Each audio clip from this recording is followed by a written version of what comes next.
At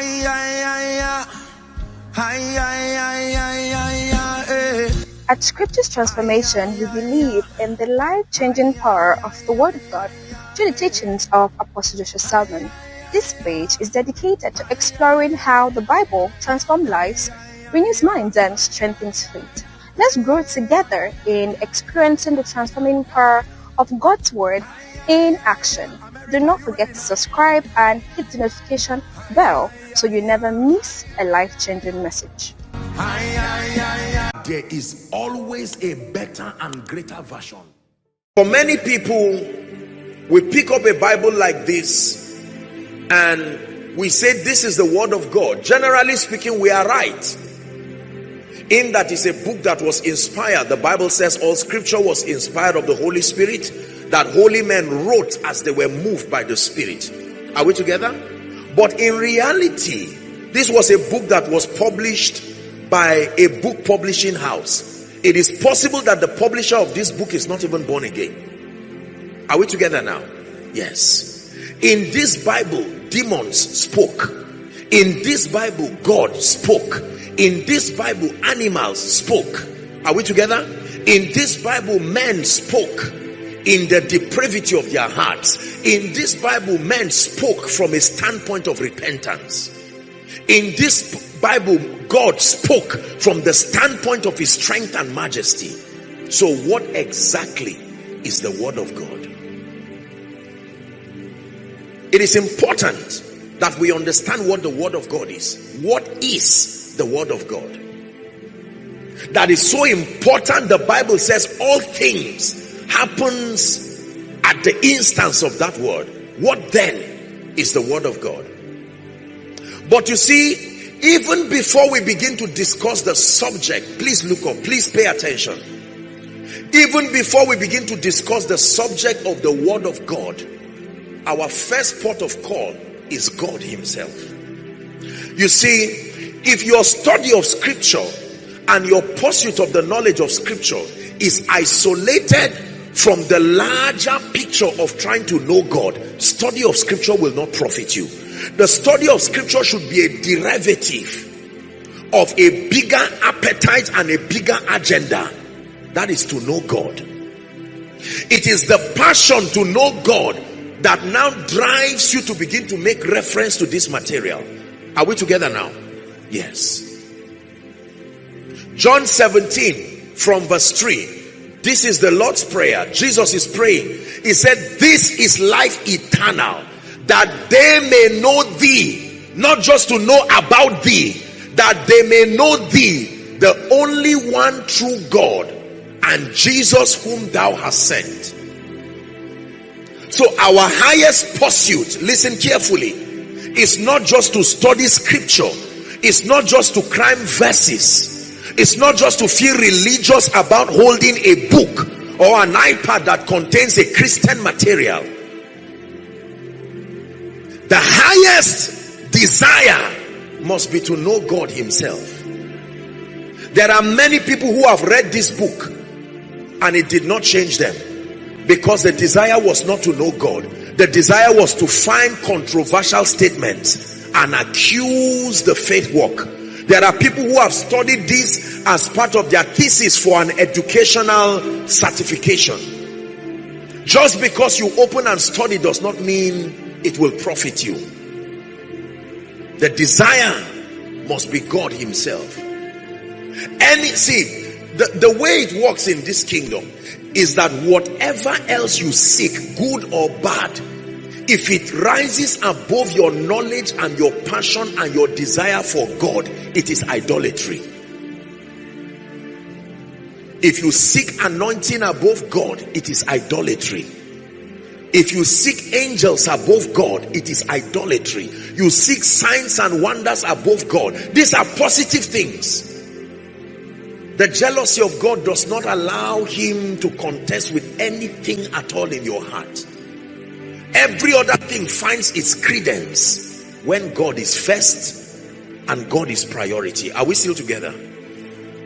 So as we discuss the idea of the Word of God, it's important for you to not limit your mind to just okay, let me learn this so that I can go and get results. Let me learn this so that I can administer healing. Those things are wonderful, but it starts with God. The rule is in the beginning, God. That must be the formula that must be maintained. In the beginning of your spiritual pursuit, God. Not miracles, not anointing, not breakthroughs. These things are not wrong. You've already seen God visiting his people. In the beginning, the accurate posture that makes scripture to come alive and the understanding of scripture profitable is when your heart is on God, not Bible. When your heart is on God, not heaven. When your heart is on, if you worship the throne that God is sitting on, is still idolatry. We don't worship the throne. It's him that sits on the throne. Are we together? Because there are many believers who are word addicts. They really have passion for scripture, but the motivation behind it is just to find the principles therein and obtain results that are isolated from the knowledge of God. Eventually you will meet with destruction on the way. Are we together? Unbelievers, without giving their lives to Christ, can sit down under a conference like this and learn the principles of the kingdom and use those principles, even refusing to acknowledge the lordship of Christ, and it will work for them. Because there is a dimension of God's power that is invested in his laws and principles. They will not acknowledge the God, but they will use his principles to get results. Even if an armed robber goes to the farm to farm, it will produce, because the law of seed time and harvest is still at work. It does not depend on a relationship. It just depends on obedience to the principle. So before we begin to discuss this, I have an assignment to redirect your focus to him that sits on the throne, not a book. From the standpoint of him who sits on the throne, we now begin to follow the roadmap that he has created. So when we search for scripture and we explore the knowledge of the word, it is ultimately to the end that it revolves back to him who sits upon the throne. Are we together? This is what makes the Christian experience profitable. You will be surprised that a time can come in your Christian experience where, as far as spiritual activities are concerned, you are not failing in it, and yet your relationship is not growing. Your knowledge of scripture is increasing, but because your motivation was never him, your motivation was just principles. Principles are powerful, but principles are secondary. It is in the beginning, God. All the people who wrote this, they did not start by looking for a book. They started by pursuing a man. It was their pursuit of that man that led to the book that we now read. Right after an encounter, John, you have now encountered me. Now write. The words that have come from that encounter, they are faithful and they are true. Are we blessed? So it must be God. And when I say God, I'm speaking to a global audience. There are people connecting from all over.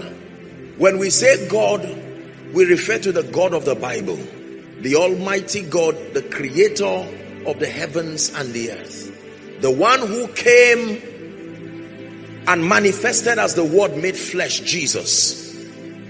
In the beginning, God. Whilst you're seated, I want you to pray a prayer. Lord, everything that is not you and has been exalted in my life, I dethrone it in this conference. I redirect and reorder my passion. More than Bible study, more than prayer meeting, all these are a means to an end. The end is you. The end of a believer's journey is not prayer. The end of a believer's journey is not Bible study. The end of a believer's journey is not worship. The end of a believer's journey is not giving. The end of a believer's journey is the knowledge of God. All those things become keys that help us to know him and then excel in life. Are you praying? Lift your voice and pray. To know you genuinely, sincerely, to know you, to have an encounter with you.